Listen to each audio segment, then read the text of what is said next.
मैं सिंध के अंदर पहला एमपीए था पीटीआई का। मैं उनकी कोर कमेटी 17 रुकनी कोर कमेटी का मेंबर था। मैंने बहुत करीब से देखा है, घर का भेदी हूं, लंका ढा दूंगा, ज्यादा बात नहीं करो।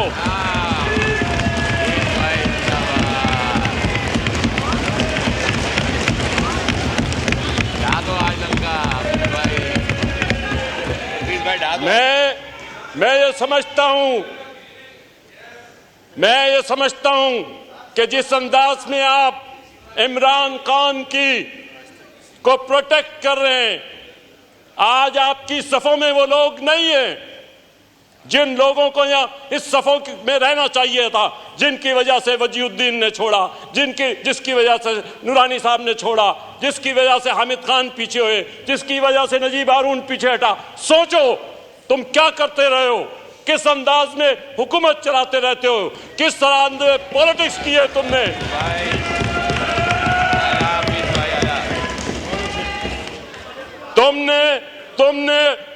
तुमने चौराहे पे शरीफों की पगड़ियां उछाली हैं।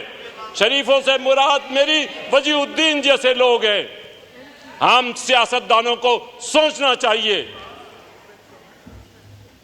मैं 11 मरतबा जेल गया हूं, स्टूडेंट लाइफ से लेकर अब तक, सॉलिटरी कन्फाइनमेंट से लेकर हर चीज बर्दाश्त की है। हाँ, तुम भी मेरे पास आए हो, तुम सोच के बोलो सारी बात।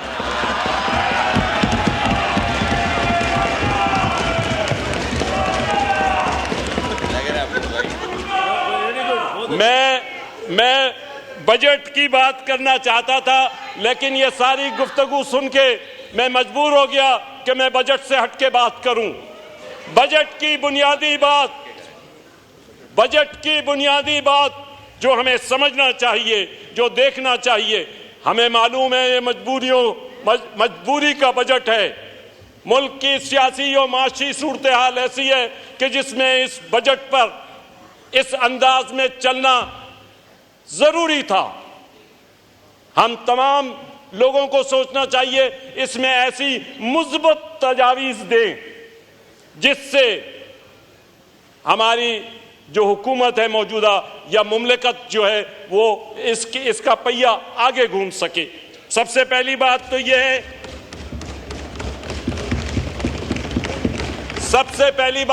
है कि सैलरीड पर्सन पे जो टैक्स लगाया गया है उसको हमें मेजर करना चाहिए कि हमारी तनख्वाहदार लोगों का टेक होम कितना है, वो कितने पैसे घर ले जा सक रहे हैं। तमाम स्लैब्स के अंदर देखना चाहिए। मेरे ख्याल में it is not possible to carry out their homes in this minimum wages formula. इसके ऊपर मैं बहुत ज्यादा बात नहीं करना चाहता, लेकिन ज्यादा से ज्यादा भी आप उठाएंगे जो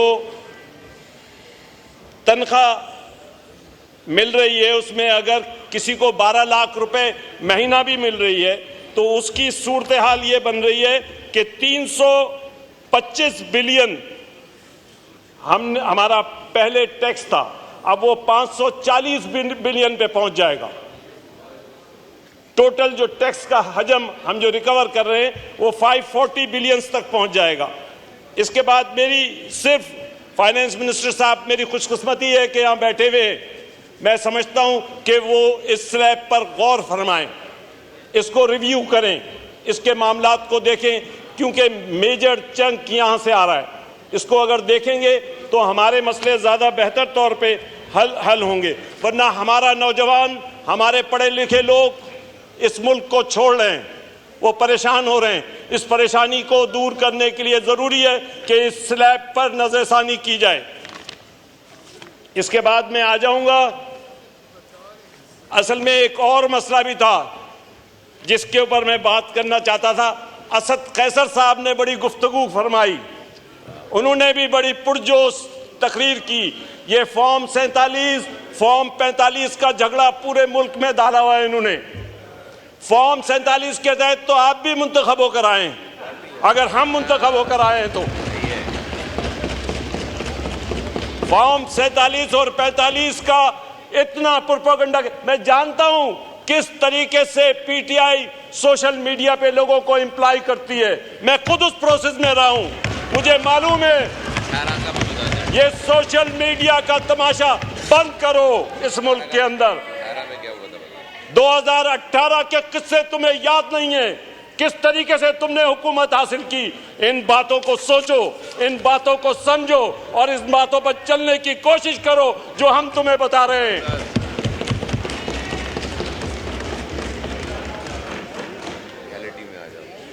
इसके बाद उन्होंने एक और बात की, आर्टिकल 58 और 57 की बात की। भाई अगर ये बातें करते रहोगे कि बिजली वहां पैदा हो रही है, हम कराची वाले यहां बैठे हुए हैं, पाकिस्तान की सारी दौलत हमारे रास्ते से आती है, हम उस रास्ते पे रोक सकते हैं, हम उस पे 60 से 70% रेवेन्यू कराची से आता है। कराची के एक लालू खेत पूरे लाहौर से ज्यादा टैक्स देता है। उसके बारे में सोचो। अगर इस किस्म की मुतासिबाना बातें कैसर साहब आप लोगों की नैवानों में करते रहेंगे तो उसके नताइज कुछ और ही होंगे। हमारी इंडस्ट्री, मैं कराची के उस इंडस्ट्रियल एरिया का मुंतखब नुमाइंदा हूं जिसे साइट कहते हैं, जहां से सबसे ज्यादा पाकिस्तान का टैक्स आज भी आता है, सबसे बड़ा इंडस्ट्रियल एरिया है। उसकी हालत आप जाके देखें, पानी नहीं है, बिजली नहीं है, लॉ एंड ऑर्डर सिचुएशन खराब है, गैस नहीं है। आप बताइए किस तरीके से इंडस्ट्री चलेगी, किस तरीके से पाकिस्तान चलेगा। ये पीटीआई दौर हुकूमत के साथ ही है। हाँ, यही तो मैं बता रहा हूं आपको। स्पीकर की तरफ देख के चले। अच्छा, order in the house, order in the house. कि मैं फैसलाबाद में गया था, असद कैसर साहब ने कहा कि मैं फैसलाबाद में गया था, वहां की इंडस्ट्री बंद देखी। मैं आपको बताता हूं,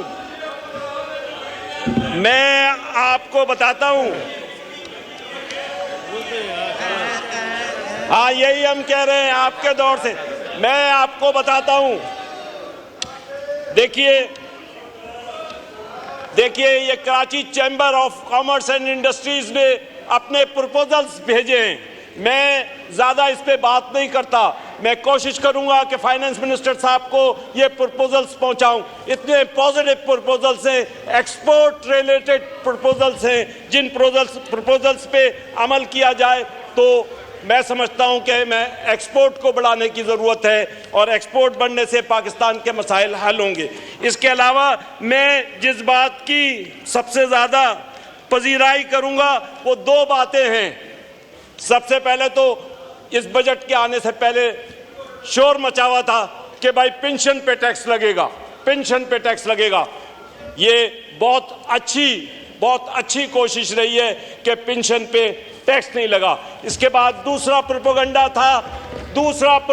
था इस सोशल मीडिया के जरिए से कि जनाब सोलर पे टैक्स लगेगा, सोलर का ये होगा। ये दोनों चीजें नहीं हुई हैं। मैं फाइनेंस मिनिस्टर और हुकूमत को इस बात का क्रेडिट दूंगा कि उन्होंने इन दोनों चीजों पे सारा बेहतर तौर पे अमल करवाया। शाबाश तो बोलना ही पड़ेगा जब अच्छी बातें चलेंगी। आगे देखिए होता है क्या, आगे देखिए होता है क्या। अभी तो इब्तिदाई इश्क है, रोता है क्या, अभी तो इब्तिदाई इश्क है, रोता है क्या। आगे देखिए होता है क्या।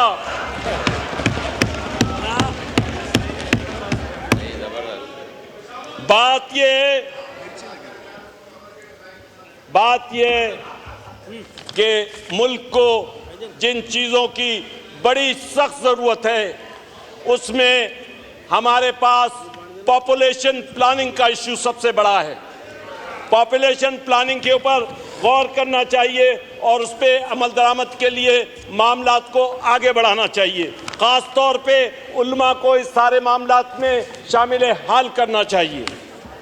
नंबर 2 बात मैं जो कहूँगा वो है अमन व अमान और रोज़गार की। अमन व अमान होगा तो रोज़गार का आगे बढ़ने के मौके मिलेंगे। इस सिलसिले में हम सबको इज्तिमाई काम करना चाहिए। इज्तिमाई काम के अलावा और कोई रास्ता नहीं है। हम इज्तिमाई तौर पे चलेंगे, आगे बढ़ेंगे, हमारा मुल्क तरक्की करेगा और हम समझते हैं हम पाकिस्तान की बुनियादों को इंशाअल्लाह अज़ीज़ मजबूत करेंगे। शुक्रिया। शुक्रिया।